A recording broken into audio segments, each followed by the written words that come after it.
How we doing, everyone? Welcome back to the Richie Hicks Jr. Sports Podcast. I'm your host, Richie. Diving into the NFL Draft Day 1 results, I wanted to speak on the winners and losers of what we saw last night, and I'm also going to preview what's happening tonight with the NFL Draft. Before I get started, got to say there were some serious surprises yesterday.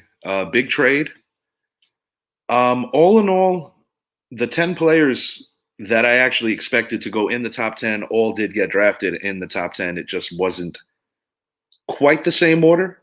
I did hit my 2 New York Giants picks, which I am incredibly excited about. I'm going to speak on that soon.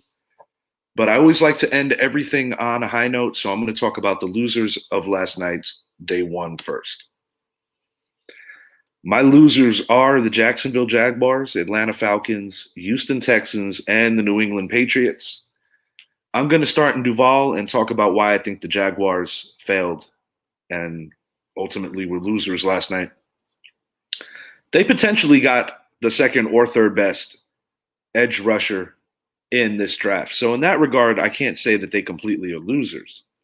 Having said that, I believe that they missed out on the absolute best player that this draft had to offer, that being Aiden Hutchinson. For months on end, Hutchinson was linked to the Jaguars as the most likely unanimous number 1 overall pick. And something changed over the course of the last 10 to 14 days where it appeared that Trayvon Walker was starting to pick up some steam, and it was proven true that he ultimately did become the number 1 pick. The reason I believe Jacksonville loses here, not to take anything away from the player that I believe Trayvon Walker already is and the player that he will become, I just think that Hutchinson is more polished. I believe that he is the undisputed best player coming into this draft. And when it's right there in front of you, I do believe in this particular case, Jacksonville overthought it. In time, Walker may have a phenomenal career, but I do believe they took the wrong player. I also have the Atlanta Falcons listed as a loser. And there's a couple of reasons as to why. My main one is they don't currently have a quarterback right now. And I believe that Atlanta was in a position where they could have traded back, got some value, and still drafted a Day 1 quarterback. Now, granted, only one quarterback did get drafted yesterday. That was Kenny Pickett, who ultimately went to Pittsburgh at pick 20. But I do believe that they missed an opportunity to probably trade back, because a lot of people, I imagine, would have found interest in grabbing the 8 pick, which Atlanta had. Ultimately, they took Drake London, who, in my opinion, is not the best receiver in this draft. He was the first to go, though. I don't like what Atlanta did. And they got to figure out quarterback, and I imagine that that will occur within the next few days. I don't see Baker Mayfield going there if they were going the free agent route. But, yeah, losers last night, Atlanta Falcons. I'm also going to hit the Houston Texans as losers last night, and not because they didn't draft a good player. Derek Stingley could potentially be the best corner in this draft. In my personal opinion, I don't believe that to be true. I believe that to be Sauce Gardner, but that remains to be seen. Where I believe that the Houston Texans failed is that they had an opportunity to get possibly the best edge rusher in this draft, at minimum a top 3 guy, that being Kevin Thibodeau. And instead, they went to the secondary. I believe that a team like Houston needed to make that real splash to show their fan base that they are serious about getting better quicker. I was surprised, but also happy, because by them not taking that player, Kevin Thibodeau, it made it possible for him to go to a team that I'm going to speak on in just a moment. Before I do, the New England Patriots, definitely losers last night. Talked to a good friend of the show, Brett Bandick. He absolutely loves his New England Patriots, and he himself was not pleased with the pick. Ultimately, they got center guard Cole Strange. And while there is a need on that team for offensive line help, I believe that Strange is going to be a good player, but I don't think that the value is there taking him when they did. I think the Patriots honestly should have either tried to help out their secondary, or actually what they really should have done is go get a receiver. I believe that they had a quality season last year, but Mac Jones was exposed because of his lack of weapons, particularly guys that can stretch the field. And while I still think that the Patriots can find that guy, I think they missed an opportunity yesterday to do so. My winners for this draft. Got to start with the Detroit Lions because, in my opinion, they got the best player in this draft, that being Aiden Hutchinson. Hutch stays in Michigan after having a very decorated career with the Michigan Wolverines. He joins the local team, the Detroit Lions, gets to stay home. I think it works out really well for him in that regard, similar to Kenny Pickett getting picked up by the Steelers. In Pickett's case, he actually gets to stay in a stadium that he played in. But, the Lions, it might not show on the record, but definitely played well under Dan Campbell. I alluded to that on my last show with Idris. I think the Lions are on the up. I like what they did in that draft completely. They're going to continue to improve that roster. But starting with Aiden Hutchinson and putting the franchise hat on him to be the face of the franchise, I think is a great look for them. And I think he's a can't-miss prospect. The New York Jets, got to give them credit. They were able to get 3 picks in the first round. I also want to thank the New York Jets because while I believe that they hit a home run with Sauce Gardner, they too, I was very fearful that they were going to draft Kevin Thibodeau. They took Sauce Gardner at 4. I'm a little questionable with their second pick because while they got a quality receiver, I still feel that they potentially may have not gotten the best receiver from Ohio State. That is clearly up for debate. But I do believe that the New York Jets are showing their fan base that they are serious about getting better. If I were the Jets, I wholeheartedly believe that they should have got Chris Olave. Instead, they ended up getting Garrett Wilson. It's subjective. I get it. I don't think it's nearly as much of a strikeout as what the Jacksonville Jaguars did. And to be honest, even if they did strike out a bit there, they're still on my winners list because they got back late in the first round and drafted another guy that could be a substantial pass rusher.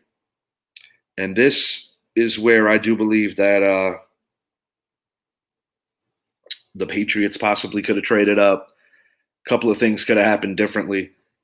But the Jets also got Jermaine Johnson II out of FSU. FSU is coming off a bad year collegiately, but this dude was a beast.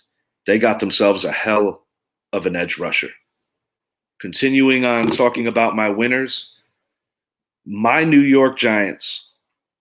And I must admit, as a fan, I was very concerned that the Giants were going to drop the ball here, maybe overthink things. I said it on the show with Idris that if all 3 of the top offensive tackles were still on the board, it would open up the door for the Giants to potentially either trade back or draft a different player, knowing that they would still get one of those 3 offensive linemen. Ultimately, they drafted Kevin Thibodeau, which in my opinion is the steal of day one's draft. Some mocks had him dropping to as low as 13, which I think is a little absurd, but I am very thankful that the Giants get a potential superstar edge rusher to help out Azeez Ojulari, who's coming off a giant best 8.5 sacks in his rookie campaign. 2 picks later, the Giants followed that up with, in my opinion, the safest bet at offensive tackle and also the most polished in the sense that he played the best level of competition in Evan Neal. Our rivals, our most hated rivals, the Philadelphia Eagles, I also have to give a great deal of credit to.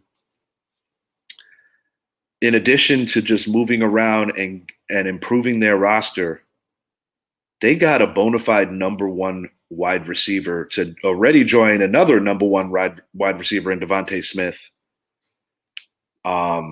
Very shrewd move by the Eagles. I got to admit that the last 2 years, the Eagles have hit home runs in terms of getting talent at the wide receiver position, adding A.J. Brown. Just a great, great move. It's funny because the New York Giants, while improving the roster or talking about shaving cap, they have a decision to make on James Bradbury's future because while he's one of the premier corners in the league, given the status of their salary cap situation and their need to be able to sign these draft picks, I do believe Bradbury still becomes a casualty. But they got to figure out what they're going to do at corner because the NFC East got so good and was already pretty good at the wide receiver position. Speaking of my Giants, I'm going to give my thoughts on what they need and a couple of other teams. I'll start with my Giants. I do believe that they can go a couple of different ways. There's been some chatter that they can possibly go Malik Willis, surprise everyone, even though, they didn't pick up the option on Daniel Jones. Tyrod is going to serve as his backup, possibly competition to take the job. But Malik Willis's name comes up as the potential successor. It will be very interesting to see if the Giants go that route and take a quarterback if they have that kind of belief in him. I personally would not go that route, even though I do like Malik Willis and even though I do think under the right coaching branch, he's going to be a hell of a player. I'd like to keep it on defense and go get Nakobe Dean. He's fast. He covers tight ends well.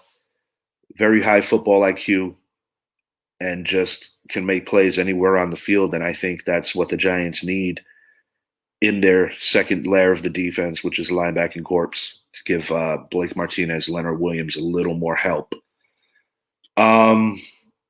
Excited about day two. Some other teams that I do believe I want to talk about the Seahawks.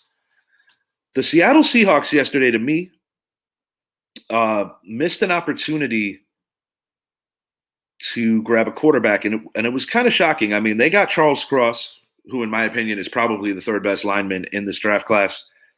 After the Russell Wilson trade, they do not necessarily have a quarterback of the future. I don't necessarily think Drew Lock is that dude. They may very well pick a quarterback today.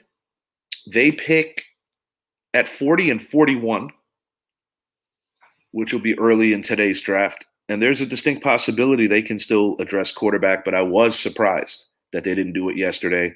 Still think Cross could be a solid player. I just would have done things slightly differently. But I don't think the Seahawks lost or won. I think they were kind of in the middle, and that was a big reason why I didn't put them on my losers list. Other teams, and I'm just going to comb through day one really quick. A lot of information and just a lot of stuff going on. So I myself wanted to make sure that I didn't get a little overwhelmed here. But Kyle Hamilton, 14, Baltimore Ravens. They also made a deal shipping out Hollywood Brown to the Arizona Cardinals. Baltimore historically, and they're still relatively a new team, the former Cleveland Browns, now the Baltimore Ravens, and then you have the Cleveland Browns that came back into existence. Since the beginning that they've been in the league in the mid-90s, they have just always done a phenomenal job of drafting. And I expect that the Baltimore Ravens are going to continue strong. And when I think about team needs and what Baltimore might need, I would have to obviously say wide receiver. But they did damn good. They got a hell of a safety, and they also got, in my opinion, a generational talent at center in Tyler Linderbaum out of Iowa. Green Bay Packers also kept it on the defensive side of the ball. I believe that they were at minimum going to try to get a receiver in lieu of the big Davante Adams trade a few weeks back. But they went twice to the defensive side of the ball, and they got some really great ball players. Devontae Wyatt, in my opinion, the best defensive tackle in this draft. They also got Quay Walker, one of the better linebackers.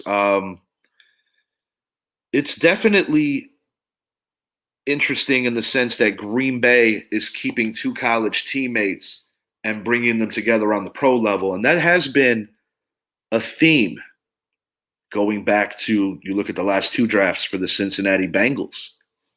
Joe Burrow, Jamar Chase being reunited at the professional level. Another pairing that could happen, maybe not as splashy, could be Romeo Doubs and Carson Strong, both out of Nevada. But it does seem like it's an ever growing theme in today's NFL drafts that they are reuniting more players together that have that history. And even the Devontae Adams trade, he has a history with Derek Carr going back to their collegiate days. Day 2 should be very exciting. I believe that my boys are going linebacker, but we also do need a tight end. And we'll see, but multiple picks for the Giants tonight, and I do believe that they're going to continue to address this roster. And it's exciting because after the train wreck known as Dave Gettleman, I myself was starting to lose faith if my football team just kind of lost touch of what it entails to be a winning team in today's NFL. But yesterday, things could not have worked out any better. And for the first time in a long time, I can honestly say that along social media, not too many Giant fans, if any, complained at all. So it's very exciting. And it's a process, but the Cincinnati Bengals proved last season that a rebuild can be quick and they can get to the top rather quickly, coming really close to knocking off the Los Angeles Rams in the Super Bowl. I am out for now. I may be rejoining later, going live on IG. Going to try to contain myself while the draft's going on. I'm very excited. One of my favorite times of the year in the offseason, and just kind of signals that the new season is not as far as it seems. But I am out for now, and enjoy the NFL draft, everyone. Go Giants.